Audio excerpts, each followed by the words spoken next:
Amazing people, good morning and welcome to God's Loves You channel. If it is your first time and you like what we are doing here, kindly subscribe, put on your notification bell to all notifications. This will enable you to know when we upload a new video. Here, we react to all forms of videos about what is happening across the globe, especially in Nigeria. So I have come again today to react to this wonderful and interesting video that I urge each and every one of you to watch. So you guys know what is happening in Nigeria between Mazi Nnamdi Kanu, the leader of indigenous people of Biafra, IPOB, who was kidnapped from Kenya for roughly 3 years now, if I am not mistaken.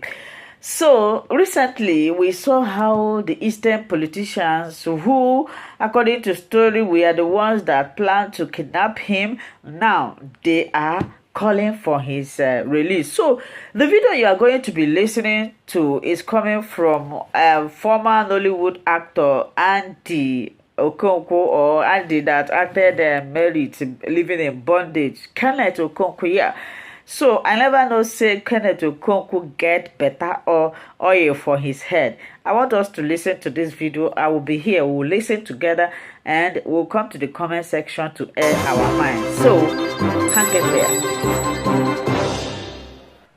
Lawyer Kenneth Okonkwo joins us now to discuss the outcome of the Southeast Governors meeting in Enugu State and how to strengthen interstate ties and improve regional security. We will also discuss the anti-grazing bill and restructuring. Thanks so much for joining us on Newsday. Thank you very much, and thank you viewers for tuning in. So let's start, with the Southeast Governors meeting. What are your thoughts on their resolve to meet with President Bola Tinubu over Nnamdi Kanu's predicament? Well, basically, political issues and political prisoners have always been treated in a very different way from the ordinary criminals on the road. When you are in government, you have to display a lot of wisdom in handling political issues. I'll give you an example. United States had already cornered Julian Assange, the WikiLeaks founder, who they accused of leaking some classified document that embarrassed United States. But they also realized that they had to make a balance between free speech, between the freedom of journalists and trying to bring a journalist to trial.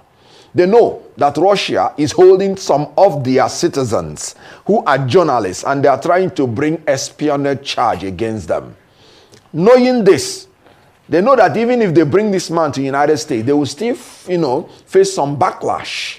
They now went through wisdom and did a plea bargain and released this man from jail and allowed him to get back to Australia. Nnamdi Kanu has not done anything that other people from other zones have not done. We know about Sunday Igboho, of the Yoruba nation agitator. We know of the Boko Haram people that say they want a different country where Western education is an abomination. These people have been released. Not just that they have been released. In the case of Boko Haram, they've been re-assimilated to the society, given plum jobs, even in our military. They've been given money and been resuscitated, reconciled, and rehabilitated. Why is Nnamdi Kanu's case different? There is an ethnic and some unnecessary bias that is keeping that man in jail. The government should be wise enough to release this man. You can use the Julian Assange option. If you don't want to say you are losing face, you can release him conditionally. You can release him unconditionally. As a lawyer, I've watched the legal issues very clearly. And I saw that even in the courts, from the High Court to the Supreme Court, there are discordant tones amongst them. Even in the issue of bail, some of the tier of the courts are granted him bail.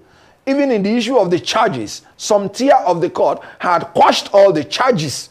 So you can see that the government has a lot of places it can stand to release the young man and bring peace to the southeast. He is now more like a political prisoner. I tell you something, the longer Nnamdi Kanu is in prison, the taller he becomes and the shorter the government becomes. They should take the intelligent way out of this and release him like they did to other people. Rehabilitate him and reconcile him as they are reconciling Southeast completely to the nation. I'm glad you brought up that Julian Assange case because analysts have been looking into the similarities between these two cases. And what stuck out with me majorly is the fact that Nnamdi Kanu fled bail back in 2017, much like Julian Assange. But what it seems right now is it's more of a political situation with Nnamdi Kanu.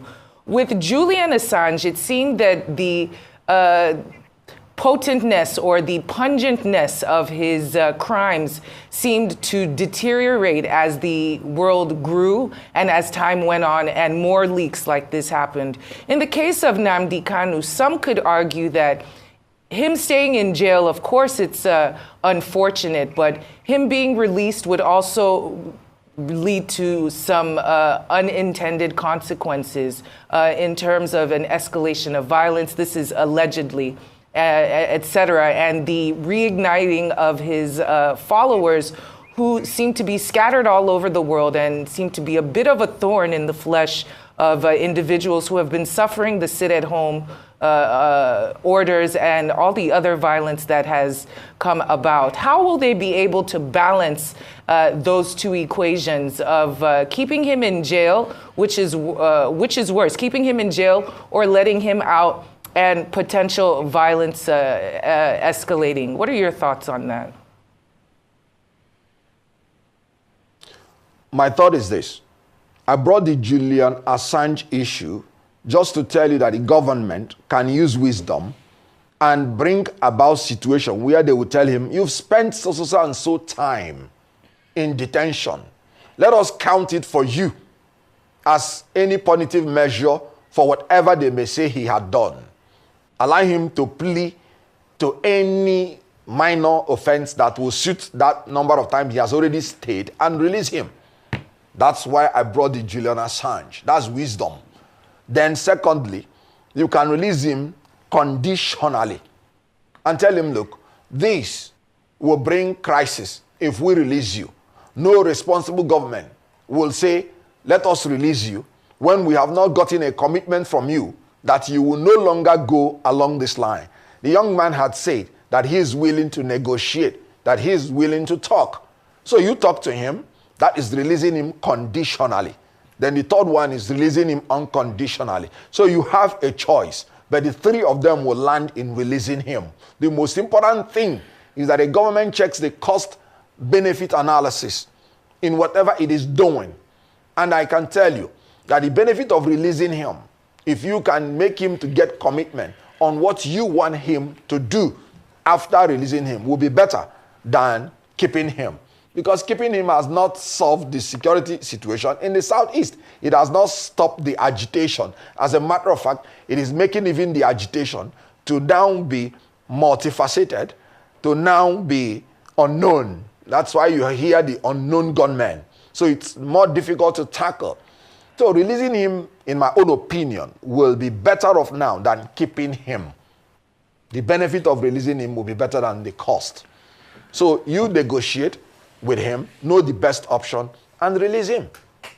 Now, Mr. Okonkwo, talking about the issue of security, the governors also resolved to tackle insecurity in the Southeast. But that's a bit vague when we consider what's been happening in that region over the years. So what measures would you advise must be taken by the governors, the federal government, to tackle insecurity in Southeast Nigeria? I've always said, I'm sorry to say it, that the governors can only make promises, but they do not have what it takes to enforce their promise. That's why I'm talking about state police. Because the police we have now answers to the Inspector General of Police and answers to the federal government.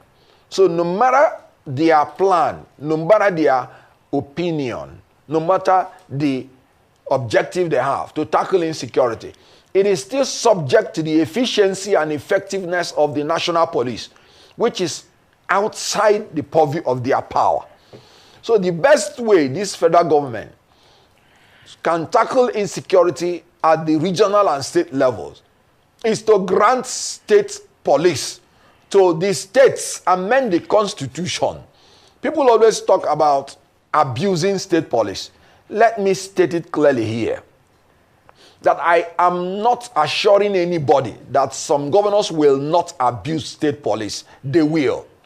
And the reason is because the federal government abuses federal police at times. Is it not with the federal police that they use to rig election? Is it not with the federal police that they use to do certain things?